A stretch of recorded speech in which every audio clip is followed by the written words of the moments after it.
दिल्ली का एक पुराना हॉस्टल और उसके गलियारों में दबी एक कहानी, एक ऐसे कमरे की कहानी, कमरा नंबर 309, जिसके बारे में ना कुछ बहुत ही अजीब और डरावनी बातें कही जाती हैं। और बात बस इतनी सी है कि जो भी वहां रहता है ज्यादा दिन टिकता नहीं। मतलब पूरे हॉस्टल में ये बात फैली हुई थी कि कमरा 309 में जो भी गया कुछ ही दिनों में भाग खड़ा हुआ। पर सवाल ये है कि क्यों? आखिर उस बंद दरवाजे के पीछे होता क्या था? तो कहानी में एंट्री होती है हमारे मेन कैरेक्टर की, अमन, एक नया स्टूडेंट जिसे ये भूत प्रेत की कहानियां ना सब बकवास लगती थी। उसने इन अफवाहों को सुना और हंस के टाल दिया, और तो और उसने फैसला कर लिया कि वो रहेगा तो इसी कमरे में। और लीजिए, कमरा नंबर 309 उसे मिल भी गया। पहली रात कटी, सब कुछ एकदम नॉर्मल, एकदम शांत। अमन को तो लगा, देखा मैंने कहा था ना, ये सब बस मन का वहम है। लेकिन ये तो बस तूफान से पहले की खामोशी थी। तो अब देखते हैं कि अमन का ये जो यकीन था वो कैसे टूटकर बिखरने वाला था, क्योंकि अगली 2 रातों में जो हुआ उसने उसे हिरा के रख दिया। एक अजीब सा पैटर्न, एक सिलसिला शुरू हो गया था। और ये सब शुरू होता था एक खास वक्त पर, ठीक रात के 2:47 पर। पहली रात अमन को किसी के चलने की बहुत हल्की सी आवाज आई, टक टक टक। उसने सोचा अरे ऊपर वाले कमरे से आ रही होगी, और सो गया। पर अगली रात ठीक उसी समय 2:47 पर आवाज फिर आई, और इस बार ज्यादा साफ थी, एकदम ऐसा जैसे कोई नंगे पैर फर्श पर चल रहा हो। अब दूसरी रात अमन ने हिम्मत जुटाई, दरवाजा खोला, कॉरिडोर में झांका, कोई नहीं था, एकदम सन्नाटा। वो वापस कमरे में आया और तभी उसकी नजर पड़ी शीशे पर। बस 1 सेकंड के लिए उसे लगा जैसे उसके ठीक पीछे कोई है। वो झटके से पलटा, पर वहां कोई नहीं था। बस यही वो पल था जब डर ने पहली बार उसके दिल पर दस्तक दी। 2 रातें, 2 अजीब अनुभव। अब अमन का शक यकीन में बदलने लगा था, और यकीन डर में। उसने ठान लिया कि तीसरी रात वो सच का पता लगा कर ही रहेगा। उसने क्या किया? सोने से पहले अपना फोन उठाया, वीडियो रिकॉर्डिंग ऑन की और बिस्तर के पास रख दिया। उसे जरा भी अंदाजा नहीं था कि वो जो रिकॉर्ड करने वाला है वो उसकी कल्पना से भी कहीं ज्यादा खौफनाक होने वाला है। और घड़ी में फिर बजे 2:47। चलने की वो जानी पहचानी आवाज फिर से आने लगी, लेकिन इस बार कुछ नया था। उस आवाज के साथ एक बहुत धीमी सी फुसफुसाहट भी थी, एक ऐसी आवाज जो चीख चीख कर कह रही थी कि कमरे में कोई और भी है।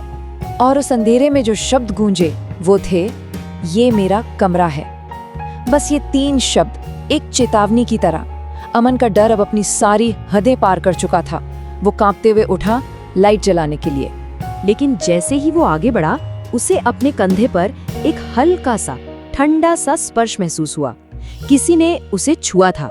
उस अंधेरे कमरे में वो अकेला नहीं था, और ये एहसास किसी की भी हिम्मत तोड़ने के लिए काफी है। उसने अपनी बची खुची सारी हिम्मत एक साथ की और धीरे धीरे पीछे मुड़ा।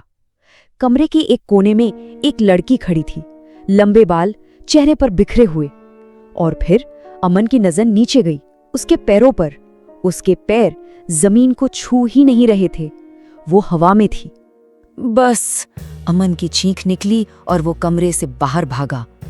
अगली सुबह जब उसने हॉस्टल के बूढ़े चौकीदार को कांपते हुए ये सब बताया, तो एक बहुत पुरानी और दुख भरी कहानी सामने आई।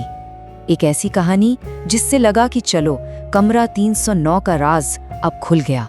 चौकीदार ने बताया कि बहुत साल पहले इसी कमरे में एक लड़की रहती थी। एक रात उसने अपनी जान ले ली, और उसकी मौत का वक्त था, जी हाँ, ठीक 2:47। तब से कहते हैं कि हर रात उसी वक्त उसकी रूह उस कमरे में आती है। सुनने में लगता है कि कहानियां खत्म, मिस्ट्री सॉल्व हो गई है ना, पर नहीं, असली मोड़ तो अभी आने वाला था। खैर, अमन ने तो फौरन हॉस्टल छोड़ने का फैसला कर लिया। वो अपना सामान पैक कर ही रहा था कि उसे अपने फोन की याद आई। उसने सोचा, चलो एक बार वो रात की रिकॉर्डिंग देख लेता हूँ, तसल्ली हो जाएगी कि जो देखा वो सच था या कोई सपना।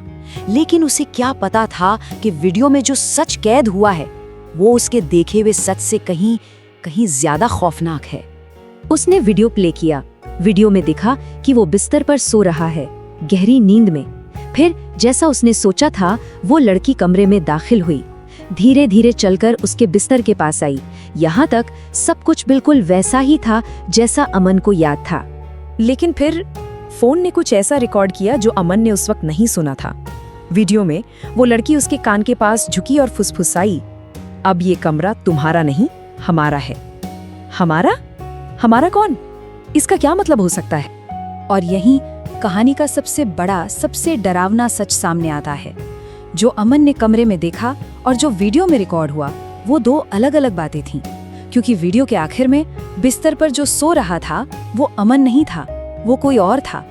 और अमन तो आईने के अंदर खड़ा था, उसे देख रहा था। तो ये कहानी हमें एक बहुत ही परेशान करने वाले सवाल के साथ छोड़ जाती है। अगर वीडियो में अमन आईने के अंदर था, तो फिर बिस्तर पर कौन सो रहा था? क्या उस लड़की को एक साथी मिल गया था? इस सवाल का जवाब शायद हमेशा के लिए कमरा नंबर 309 के अंधेरे में ही कैद रहेगा।